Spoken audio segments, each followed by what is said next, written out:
एक बार भाग्य और लक्ष्मी ने एक दूसरे से पूछा कि कौन बड़ा है। भाग्य ने कहा मैं बड़ा हूँ और लक्ष्मी ने कहा मैं बड़ी हूँ। और फिर उनके बीच में इस बात को लेकर बहस शुरू हो गई। आप शिव भक्त हैं तो इस कहानी को पूरा सुनिए। उनकी बहस इतनी बढ़ गई कि वो किसी भी निर्णय पर नहीं पहुंच पा रहे थे। तब लक्ष्मी ने कहा देखो, जो व्यक्ति लक्ष्मी के बिना है उसका जीवन व्यर्थ होता है, वह कुछ भी नहीं कर पाता। भाग्य ने उत्तर दिया, जो व्यक्ति भाग्य के साथ नहीं है वो भी जीवन में कुछ नहीं कर सकता। इस पर वो अपनी योग्यता को साबित करने लगी। उनकी बहस बढ़ती गई और कोई निर्णय नहीं हो सका। इसलिए दोनों ने तय किया कि वे ब्रह्मा जी के पास जाएंगे, जो संसार के रचयिता हैं। वे जरूर हमारा उत्तर देंगे। जब दोनों ब्रह्मा जी के पास पहुंचे और उन्होंने ब्रह्मा जी को अपना प्रश्न बताया, तो ब्रह्मा जी सोचने लगे कि अगर मैंने भी भाग्य को बड़ा बता दिया तो लक्ष्मी बुरा मान जाएगी, और अगर मैंने लक्ष्मी को बड़ा बता दिया तो भाग्य बुरा मान जाएगा।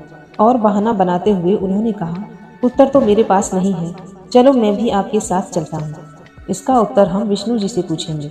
वो तीनों वैकुंठ लोक चले गए। वहाँ शेष नाग पर विष्णु जी आराम कर रहे थे। तब उन्होंने तीनों से पूछा कि आज कैसे आना हुआ। तब भाग्य और लक्ष्मी जी ने अपना प्रश्न विष्णु जी को बताया कि आप तय करें कि हम दोनों में से कौन बड़ा है। विष्णु जी भी समझ गए कि मैंने जिसको बड़ा बता दिया उसी का मैं बुरा बन जाऊंगा। दोनों का ही साथ में होना बहुत जरूरी है।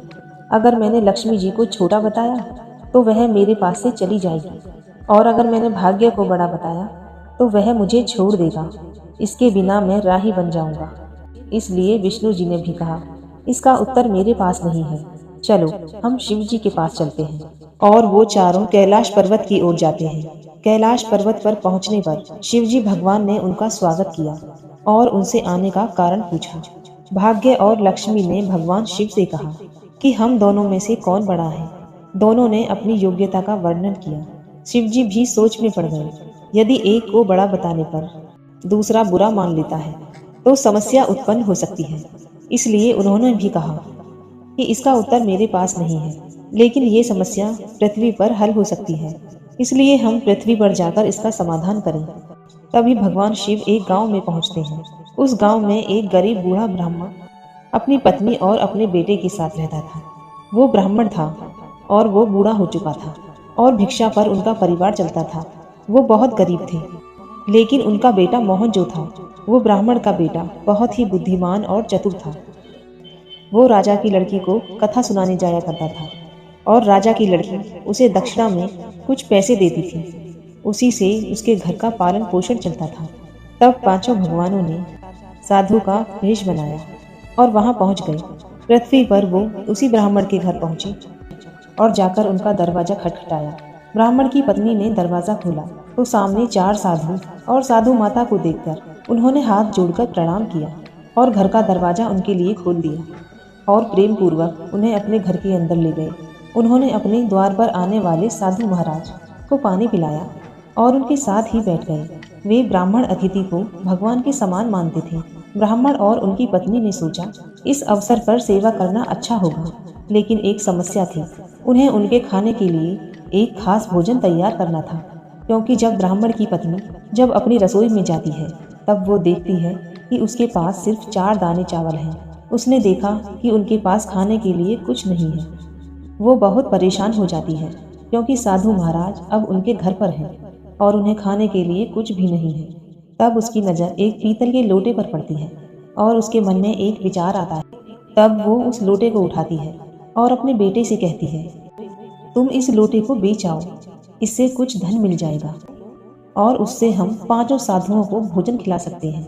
मोहन जो कि कथा सुनाता था, जो उसे कथा सुनाने में दक्षिणा मिली थी, उससे तो उन्होंने भोजन बनाकर खा लिया था।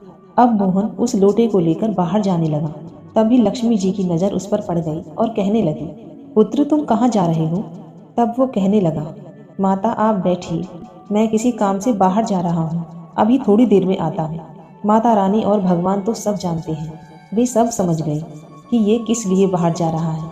तभी उन्होंने आपस में विचार किया, क्योंकि उसके पुत्र ने कहा कि अतिथि देवो भव, क्योंकि घर पर अतिथि आए हैं तो उनका तो हर तरह से सम्मान और उनकी जो सेवा होनी चाहिए तो लक्ष्मी जी ने और साधुओं ने उन्हें एक बर्तन दिया और कहा कि जो भी तुम्हारे घर में दाल भात है इस बर्तन में बनाओ।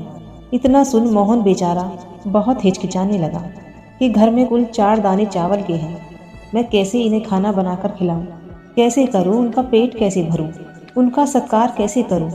जब उन्होंने भोजन बनाना आरंभ किया तब उन्होंने वो पात्र लिया और ले जाकर वो 4 दाने जो घर में पड़े थे वो पकाए, लेकिन पूरा पात्र चावलों से भर गया। ये देख मोहन चौंक गया।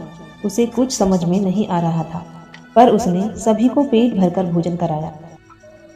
दाल भात बहुत ही स्वादिष्ट था। भोजन कराकर रात को उनके सोने की व्यवस्था की।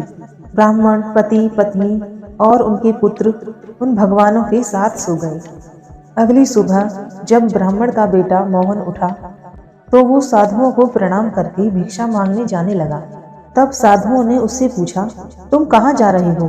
उसने कहा, साधु महाराज, मैं राजा की लड़की को कथा सुनाने जा रहा हूँ। उस कथा के बदले में वो मुझे दक्षिणा देती है, उसी से हमारे घर का गुजारा होता है। तब वो साधु महाराज उससे कहने लगे, तुम कथा सुनाने के बाद उस राजकन्या से पूछना कि तुम किस इच्छा की पूर्ति के लिए कथा सुनती हो। मोहन ने कहा, ठीक है। अब वो राजमहल चला गया और जब राजमहल में जाने के बाद कथा पूरी हो गई तब वो राजकुमारी से कहने लगा, तुम किस इच्छा के लिए कथा सुनती हो?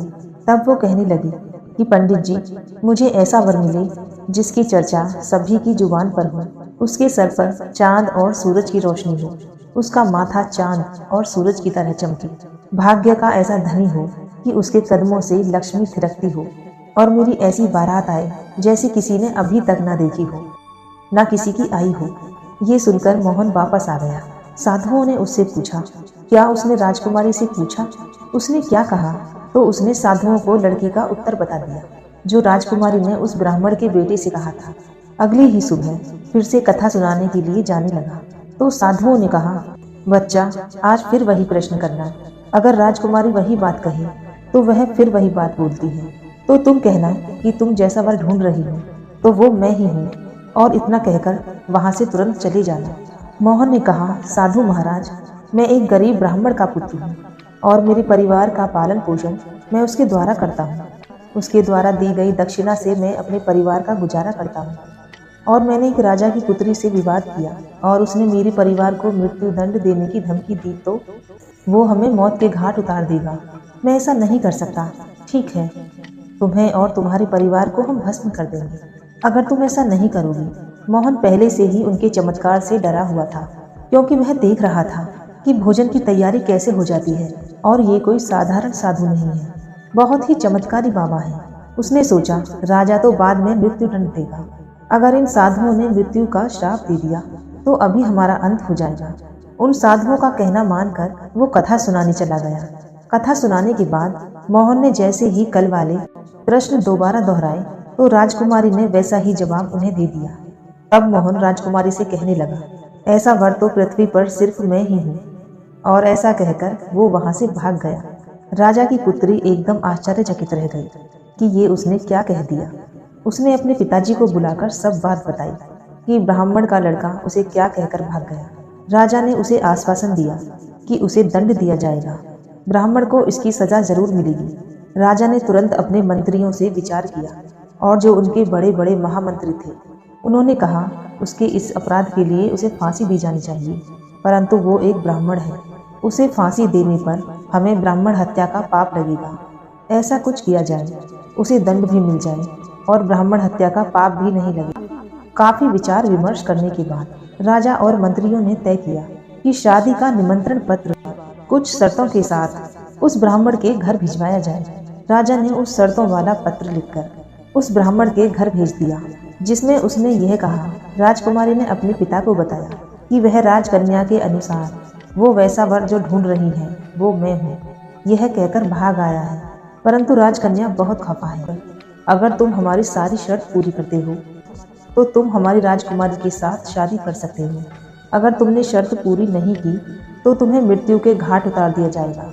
अब वह डरता गया कि अब राजा उन्हें फांसी पर लटका देगा। उनका संदेश भी पहुंच जाएगा।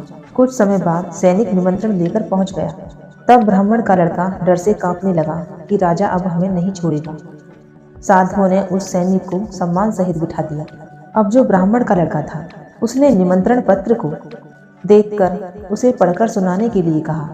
पत्र में लिखा था कि हे ब्राह्मण के पुत्र, हमें तुम्हारी शादी का प्रस्ताव मंजूर है, परंतु साथ साथ हमारी कुछ शर्तें भी हैं। अगर तुम हमारे द्वारा दी गई सभी शर्तों को पूरी करते हो तो हम अपनी लड़की की शादी तुम्हारे साथ कर देंगे। अगर शर्त पूरी नहीं हुई तो तुम्हारे परिवार सहित तुम्हें फांसी दे दी जाएगी। निमंत्रण पत्र में जो शर्तें लिखी थी वो ये थी कि बारात में जो भी सदस्य आएगा उनमें से कोई भी खाली हाथ नहीं होना चाहिए। सभी तंबू में बारातियों के लिए जगह होगी। अगर सभी तंबू नहीं भरे तो शर्त पूरी नहीं होगी। दूसरी शर्त में लिखा था कि बारात के सदस्यों के आगमन के समय उन्हें भोजन खिलाया जाएगा, क्योंकि सारा का सारा भोजन खत्म करना होगा। अगर ऐसा नहीं हुआ तो भी शर्त पूरी नहीं होगी। अगर कोई भी शर्त पूरी नहीं करेगा तो सभी बारातियों को सजा दी जाएगी। पत्र पढ़कर मोहन डर से थरथराने लगा, लेकिन साधुओं ने कहा उसे डरने की आवश्यकता नहीं है। उन्होंने उसे हिम्मत दी और समझाया कि वह इन शर्तों का पालन कर सकता है। साधुओं की बात को मानकर मोहन ने पत्र का उत्तर दिया। उसने पत्र में कहा कि हम शादी की तैयारी कर रहे हैं और कुछ दिन बाद हम बारात लेकर आएंगे। सैनिक को भोजन में दाल भात परोसा गया। सैनिक की थाली में वो 36 प्रकार का भोजन बन गया। विदाई में साधुओं ने उसे मुट्ठी भर राख दी, उसे पत्र देकर विदा किया। रास्ते में जब सैनिक ने राख को दोबारा देखा तो उसने देखा कि वह राख नहीं बल्कि हीरे मोती हैं। तो वह सैनिक खुशी खुशी महल की तरफ चल दिया। राजा ने जब उनका सकारात्मक उत्तर प्राप्त किया, उन्होंने विचार किया था कि वो पत्र को पढ़कर ही घबरा जाएंगे, लेकिन जब उसने उनकी शर्तों को मानने का पत्र पढ़ा तो वो सोचने लगे कि वह गरीब ब्राह्मण जिसका परिवार हमारे भरोसे चलता है, वह ऐसा कह रहा है। क्या कोई दुश्मन राजा तो उसका साथ नहीं दे रहा है? यही सोचकर राजा ने सभी बारात घर सजवा लिए और बहुत सारे तंबू भी लगवा दिए। राजा को विश्वास था कि अधिक आदमी न आने के कारण पंडित शर्त हार जाएगा। मोहन ने बड़े मनोबल से अपने पड़ोसियों को अपनी शादी में आने का निमंत्रण दिया, तो कोई भी उसके निमंत्रण को स्वीकार नहीं करता है और कहता है कि भैया अभी हमारा आखिरी समय नहीं आया है, हम बारात में मरने के लिए क्यों जाएं? इस तरह की बातों से मोहन बहुत ही परेशान हो जाता है। अब शादी का दिन धीरे धीरे आ जाता है। शादी के दिन मोहन को परेशान देखकर साधुओं ने कहा, बच्चा आज तुम्हारी शादी है और तुम परेशान हो रहे हो, तैयार हो जाओ और साथ चलो, क्योंकि कोई चिंता करने की आवश्यकता नहीं है। मोहन ने कहा, जो कुछ भी भाग्य में लिखा है वही होगा। उसके बाद वह तैयार होकर साधुओं के साथ चल पड़ता है। राजा का घमंड तोड़ने के लिए भगवान शिव ने इस बारात में चलने के लिए सभी देवताओं को मानव रूप में आमंत्रित किया और भूत प्रेत को भी मानव रूप में शादी में बुला लिया, जिसके कारण सभी बारात घर और लगवाए हुए तंबू सभी भर गए। इसके बाद भी कुछ बाराती बिना तंबू के रह गए। राजा के पास इसकी सूचना भिजवाई गई कि बारातियों के ठहरने का और भी प्रबंध कराया जाए। सूचना मिलने पर राजा सोचने लगा कि कहाँ से इतने बाराती आ गए हैं, चलकर देखना चाहिए। राजा वहां पहुंचा तो राजा को वहां देखकर शिव जी ने और शनिदेव को बच्चे के रूप में बनाकर भूख के कारण रुला दिया। उसका भोजन खिलाने का घमंड तोड़ने के लिए राजा ने दोनों छोटे बच्चों को रोते हुए देखा तो उनसे पूछा, बच्चों तुम क्यों रो रहे हो? साधुओं ने उत्तर दिया, महाराज इन बच्चों को भूख लगी है। राजा ने खाना खिलाने के लिए अपने कर्मचारियों को भेज दिया। कुछ समय बाद राजा के सेवकों ने आकर बताया, महाराज वे बच्चे सारा खाना खा चुके हैं। राजा फिर भी उन्हें खाना बनवा देता है। देखते ही देखते वो बच्चे सारी रसोई खाली कर देते हैं। राजा बहुत ही परेशान हो गया। उसने अपने घमंड को छोड़कर साधुओं को नमस्कार किया और राजा उनके पैरों में लेट गया और कहने लगा, हे साधु महाराज, अब मेरी इज्जत आपके हाथ में है। वह बोला, मैं अपने घमंड में इतना चूर हो गया था कि मैं अपने सामने किसी को कुछ नहीं समझता था। अब आपने मेरी आंखें खोल दी हैं। ये घमंड किसी चीज का भी नहीं करना चाहिए। मुझे माफ करें महाराज, मुझे माफ करें। इतना सुन साधु बाबा ने आश्वासन दिया, अब सब ठीक हो जाएगा। तुम अपने महल में जाकर बारात की तैयारी करो। बारात आने वाली है, उसका स्वागत करो। राजा ने शहर को बहुत ही सुंदर ढंग से सजवाया। जगह जगह झालरों और फूलों से पूरे शहर को जगमगा दिया। मोहन भी शादी की पोशाक में किसी राजकुमार से कम नहीं लग रहा था। मोहन को शाम के समय एक सुंदर रथ पर बैठाया गया। रथ के आगे अनेक प्रकार के ढोल नगाड़े मधुर ताल में झूमते हुए नाचते हुए चल रहे थे। दूल्हे के मस्तक पर जो सेहरा था उसे चांद और सूरज से सजाया गया। बाराती हाथों में नोट लेकर एक दूसरे पर उड़ा रहे थे। बारात का इतना सुंदर दृश्य देखकर आपस में ही लोग कह रहे थे कि इस गरीब ब्राह्मण के भाग्य को तो देखो, जिसके सिर के ऊपर चांद और सूरज और सभी दिशाओं से लक्ष्मी और धन की वर्षा हो रही थी, मानो जैसे बहुत बड़े राजा की बारात आ रही हो। ऐसी बारात को जीवन में हमने कभी नहीं देखा और नहीं आगे भी देखने की आशा है। इस लड़के का भाग्य बहुत ही धनवान दिख रहा था। जब ऐसी बातें चर्चा में थी तो ब्रह्मा जी, विष्णु जी और शिव जी ने लक्ष्मी जी से कहा कि देखो, तुम्हारे प्रश्नों का उत्तर तुम्हें इसी कथा से मिल रहा है। जो धरती के लोग हैं वो तुम्हें यह उपहार दे रहे हैं। इस तरह लक्ष्मी जी और भाग्य ने अपने प्रश्नों का उत्तर प्राप्त किया और राजा ने खुशी के साथ उस ब्राह्मण के पुत्र के साथ अपनी राजकुमारी की शादी कर दी। उसने राजकुमारी के साथ विवाह कर लिया, जिसके सिर पर चंद्रमा, सूरज और चारों ओर से लक्ष्मी और धन की बरसात हो रही थी। ऐसे किसी महाराजा की बारात लग रही थी जैसे कि हमने अपने जीवन में कभी नहीं देखी है। ये लड़का तो भाग्य का बहुत धनी था। उसका भाग्य ऐसा था कि उसके सिर पर बड़ा ही भाग्यशाली का हाथ था।